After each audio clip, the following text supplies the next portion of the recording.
నీ స్నేహితుడు నీ గురించి చెడ్డగా చెప్తున్నాడా? నిన్ను శత్రువులా చూస్తున్నాడా? నిన్ను మిత్రద్రోహిలా చూస్తున్నాడా? ఎస్, నువ్వు వాడికి డబ్బు అప్పిచ్చి అడిగావు. అడగకు నేస్తమా అప్పిచ్చి, చెప్పకు నేస్తమా స్నేహాన్ని చేతో సహాయం చేశానని. నిజం, స్నేహితుడికి సాయం చేసినా ఎవరికి సాయం చేసినా వాడికి అప్పిచ్చానని చెప్తే తప్పు. లోకువో వాళ్ళకి తీసుకోవడం లోకువ కాదు, ఎగ్గొట్టడం లోకు కాదు. మనం చెప్తే తప్పు, అడిగితే తప్పు. అడగకు నేస్తమా అడగకు. అవసరమైతే ఒక పూట భోజనం పెట్టు, కానీ అవసరానికి వాడుకునేవాడికి ₹1 కూడా సాయం చేయకు.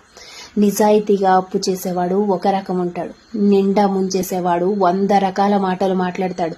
స్నేహం, ప్రేమ, నమ్మకం, గౌరవం కష్టపడి తీర్చేస్తాను అంటాడు. కష్టపడేవాడు ఎప్పుడు నిజాయితీగా అడుగుతాడు, నిజాయితీగా తీరుస్తాడు. నిజాయితీ అనేది వాడి చూపులోనూ మాటలోనూ ఖచ్చితంగా ఉండనే ఉంటుంది. మోసం చేసేవాడు తేనె పూసిన కత్తిలాగా నీ దగ్గర తీసుకుంటాడు. ఆ తర్వాత ఆ కత్తితోనే నీ గొంతు కోసేస్తాడు.